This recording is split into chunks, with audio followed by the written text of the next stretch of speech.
Hey, Tony Gaskins here popping in. Now, I want to talk to you really about this mindset shift. And I know I say I'm going to do a masterclass sometime, but really these masterclasses too, just because, you viewing it, YouTube pay you. So it's like, it's almost the same thing as doing a masterclass. It's just, a little different. But the goal is really to reach more people versus make more money. And so when you understand that, it's like, some of this information, they got to go on YouTube because when you put it behind a paywall, less than 1% of people are going to pay for something. And so when you can reach people like this, you don't have to pay anything other than the advertisements unless you got YouTube Premium, then it's a little different.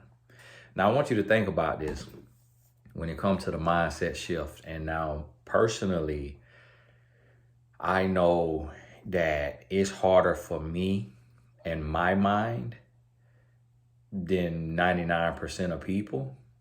For one, it's a personality trait. And then two, I've had several concussions from playing football. So that affects your brain. We just don't know 100% how or in which way, depending on where you was hit, how you was hit, how hard you was hit, how many times you was hit in the head. And so I believe that changes your personality and it affects you some. And then just your natural personality. My wife, we don't really get into the zodiac stuff, but she showed me this thing of about a Pisces. And there was this little boy and he hanging on a rope in the water and he's screaming at the top of his lungs. And I guess somebody tell him to stand up, or he just thought to put his feet down. He put his feet down, he stood right up. And he thought he was dying. And it was talking about like a Pisces overthinking. But I don't get all into that zodiac. But I am the type of person that I'm over analytical. I overthink everything. So right now, my car is in the shop. The way my mind is thinking, I'm like, man, these guys probably cutting off my muffler and putting my muffler on their old school car that they building and giving me this new muffler, and they know how to weld it and make it look like it was mine. And these guys probably taking my supercharger out my engine and putting it in their old school and then buying me old raggedy supercharger offline and putting it in there, a fake part, taking off my good original Dodge parts and putting on some cheap replacement part. And that's how my mind thinks. And I do not trust humans. And so I have to get to the place to where I literally have to create phrases and words, like key words and just little quick things that I could say to myself just to talk myself off the ledge. Tony, that ain't happening. Tony, think about how crazy that is. Tony, come on now. Tony, really think about that now. You really think that man gonna think that you that dumb that you're not gonna take your car in for service and it ain't gonna get noticed that they took this here part off? And I don't like confrontation. I'd rather just take somebody's life than to sit there and talk to them. Lord forgive me. Lord forgive me. I don't mean that literally. But that's how I be feeling. Versus sit there and watch somebody lie, I'd rather just go and wipe them off the face of the earth. But can't do that because you can't go to prison and don't want to go spend time with Satan. So it takes a mindset shift. It really takes having a key word, having a phrase, having a thought that you revert back to talk yourself off the proverbial ledge. And when you think about your mindset, you have to understand that some things, it may be like personality, but also it's your environment and your upbringing that dictates and determine your mindset. So you have to think about your mother, your father, your city that you come from, the kids you grew up with, your peers, your siblings, and you have to think about your experiences and what all plays into the way you think. What all plays into you thinking the way you think, seeing the world the way you see the world. And you got to start doing some deep diving. You got to dig a little deeper so that you can get to the root of those thoughts. And then deep down, because you're an adult and because you have sense, you're going to come to the understanding, the realization, and you're going to say, hold on, that is a lie. That is a lie. This thing that I've been believing is a lie. I've been taught and told that women cheat just as much as men, and women cheat better than men. And although that may be true for some cases, when I look at my life as a man, I realize that there have been countless and countless women who have turned me down because they have a boyfriend. So that in itself, my life has proven and shown to me that if a woman is being treated right, and sometimes even if she's being treated wrong, she's not going to cheat. Now, there will be women who will, physically cheat. Some women, it might just be a conversation they having. It might just be a little friend. It might be something that's innocent, but it's being hidden. And that's something totally different. But then when the man looks and the man say, okay, well, did I create a safe space? Did I talk to her with love? Did I really embrace her and support her and encourage her? Did I really have her feeling like a butterfly with beautiful wings flapping through the wind, or did I clip her wings? So then you're able to get to the root of this belief that you have, and you can really flip it on its head, because when you look at your truth unbiasedly, then you realize you've been believing a lie. So we have to come to a place to where we start to shift. And if you're telling yourself something that you are believing because you're saying it, but no one has actually said it to you, or nobody you respect, or nobody that's reputable. So I'm telling myself, man, people think I'm dumb. People think I sound dumb because I got a country accent. And then I talked to this guy. I was interviewing a young lady for my podcast, The Study. And make sure you subscribe to The Study. I'll try to remember to put the link in the description, but it's coming soon. Still recording episodes. And so I remember I was interviewing this young lady for The Study. And I'm tired, y'all. Y'all gotta forgive me, I'm tired, because last night my wife found this guy on Instagram who do reels. And he like a DJ. And he do all these like 90s and this year and that year. And she playing every reel, dancing, and just singing the songs and dancing till 1 o'clock in the morning. And then she gets up at 5. I got up 6:30, but I'm tired. I'm a little 5.5 hours. And then I done walked on the treadmill for an hour and then lift some weight. So it's like, I'm over here. So now, listen, what I was saying, because I'm tired. Now, what I was saying, Lord Jesus. What the world I was talking about. See, that's how, when your brain tired. Lord, what I was talking about. I'm going to have to stop the video and rewind the video to see what I was talking about. Lord, I'm going to have to go to the next thing. I rebuke Satan in the name of Jesus about these concussions.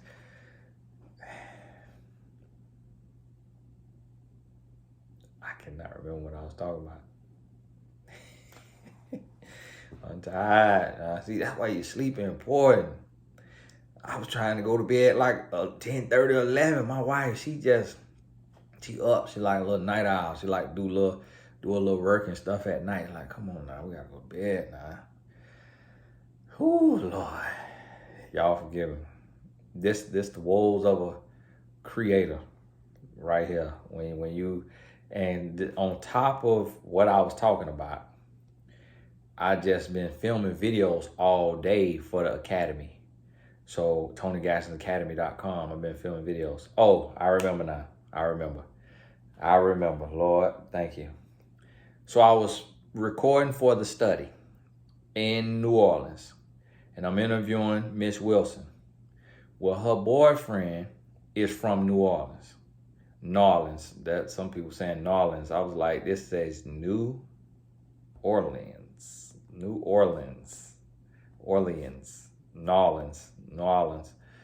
And so we was up there, and her boyfriend, we went out to this festival they was having, and I was talking to him, and I said, man, you was working in New York with your New Orleans accent. I say, were you like self-conscious about that? He was like, no, I love it. He was like, because it make me different. He was like, and people love it. So, and it showed me because I'm like, this man done worked in corporate all this time. Now he like a principal of a school that he used to go to when he was a kid. And he got this thick accent. Whereas here I am walking around telling myself with my country accent, I sound dumb. And people think I'm sounding dumb. So I'm trying to talk proper, and that's making me sound even dumber. So because I'm saying the words with a real weird twang. And it's hard because every single person I talk to, as soon as I open my mouth, where you from? And so it's like, man, why are you asking that? Like, my goodness, like, geez, do I sound that bad? Like, do I sound that different? Well, where are you from? Like, what the world you worried about it for? But and they don't say nothing else like, oh, I like your accent, or oh, I think your accent cool. So when you just ask this weird question, it makes you self-conscious. So now I'm going into this space and I'm like, you know what, Tony? Your success speaks for itself. Who you are, your family, what you represent, proof is in the pudding. So just be you. Talk how you talk. And what you're going to do is you're going to shift the narrative. You're going to change the narrative. You're going to shift the culture because people are so accustomed to people having an accent being dumb, uneducated. But when they hear you with this thick accent, which some people say the accent not thick, I'm talking proper right now. This is my proper voice, if whether you can tell or not. But with the thick accent, and then they see that you have made a way, that your life is beyond the American dream in the sense of, just having the house with the picket fence, but you work for yourself. And so I had to pat myself on the back. And I just got to be comfortable, and I just got to talk the way I talk. Now, see, as I'm talking to you, I got to talk. Talk. The people who talk proper are going to say talk. I say I got to talk. So it's almost like I'm saying TAULK. Different than talk. And I got to talk. Or TOLK. You see what I mean? And so people going to hear that and be like, well, dumb. Or I've seen some people write in the comment, man, I love your accent. And remember one NBA client, he said, man, you got to teach me how to talk with that Southern accent. And you don't know if they clowning you or they picking on you or what, but it's a mindset shift because it's something about you that you don't like. But what you don't realize, that something about you could be your calling card. It could be the thing that opened the doors for you. So that gap in your mouth, the weight you got on you right now, the little extra weight you got on you, your skin color, your hair texture, your shape of your nose, the shape of your eyes, your lips, your accent. It's something about you that you don't like that thing separates you. Freckles, the mole, whatever it may be, it separates you. But we become so self-conscious, and this is how I am. So later this week, I'm going on, I'm going to be around different guys and, talking to different people. And I just got to remember to be myself and not try to talk proper. And I get interviewed so many times for TV shows, like to be the host of a show. And not once have I ever been able to get on that Zoom and talk how I talk. Every single time I be trying to talk proper. So it changed the tone of my voice. I don't have the same bass in my voice. I don't have that twang. I don't have that thing that makes me me. That thing that could be seen as relatable. So I want you to think about this. And I'm using myself as an example because I don't know your situation, but hopefully by me using myself as an example, you get to identify what it is in you that you need to shift.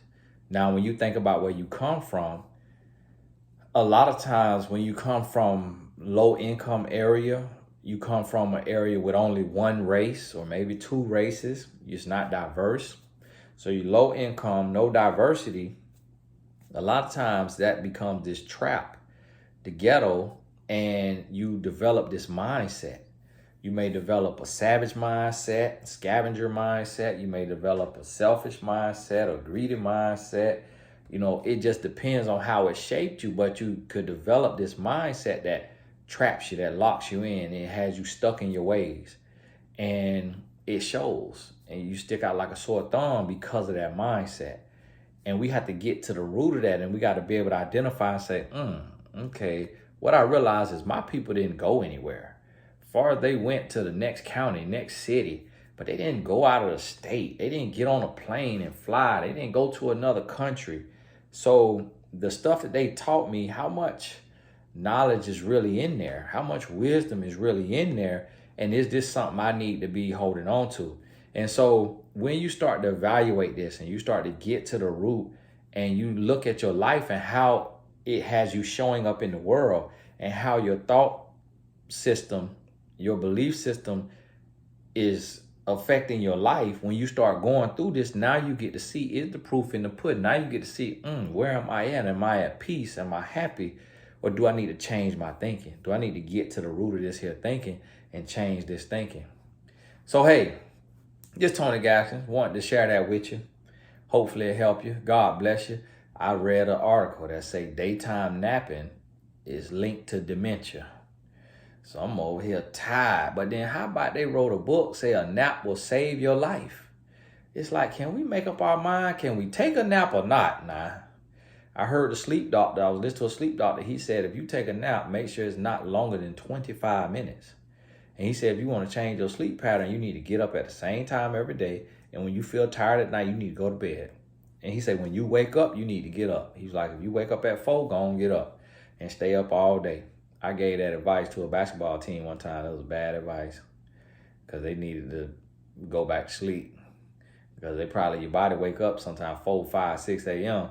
If you don't go back to sleep, game not till 3 p.m., man, you finna be so tired when you could have went back to sleep and went back through a whole nother cycle. And it just, we taking these advice from people and we don't even hardly be knowing. So listen, that's another mindset shift on what you believe and why you believe how you believe. And do you believe that, and this a thing right here, this a mindset shift. Do you believe that people of another nationality is smarter than you? Of another nationality is more qualified than you? Do you believe that people of another race? Now, nationality is another nation, but another race. Let's say your race is a brown race. Do you believe that a white race knows more than you, is more capable than you, and vice versa? That right there is a mindset shift. So I'm having to tell myself, Tony, you worthy. Tony, you could step foot in any room. Tony, you just as worthy as a white man. You just as hardworking as a Mexican man, as an Asian man. Like, you just as worthy as any other man, regardless of his race, his color, his creed, his nationality, his religious beliefs. You just as capable, you just as worthy. And so this is what we have to think about. Like, my wife, this whole marriage, she been looking at me as like not a handyman. But here I am. I've been around the house fixing stuff. And it's like, because I had to tell myself, I said, Tony, I could do anything. I said, you could do anything you put your mind to. These people ain't doing nothing but watching a YouTube video and learning how to do it. You could do the same thing. Sure enough, I'm looking at YouTube videos on different little projects and I'm doing it. And I'm doing it partially too for my wife, just to show her, listen, I can do anything your daddy could do. I can do anything my daddy could do. It's just that I work to a level that I'd rather pay somebody to do it because I need to spend this time doing this than laying tile on the floor when it's a man out there who that's all he do is lay tile for a living. So why I'm gonna take food off his table when I could be working and providing, putting food on my table and being a blessing to him to put food on his table? You see what I'm saying? So that's really why I wasn't handy, but it still was a mindset shift of going to the place to tell myself, no, Tony, it's not that you clumsy. It's not that you less than a man. It's just that you use your time differently. And it's men who they could fix everything in the house, but they just over broke. They contract workers and they can't make enough money with those skills to really live on the level they want to live on. But you living and you creating, you know less than him just because you're doing something different. And this goes for women as well. is when you looking and you comparing yourself to other women, you know less than that woman just because she got a husband, or vice versa. And so we have to have this shift to where we start speaking positively to ourselves. We stop comparing ourselves to other people, and we truly start to believe in ourselves. So, hey, this Tony Gaskins. Thank you so much for tuning in. God bless you. We'll talk soon.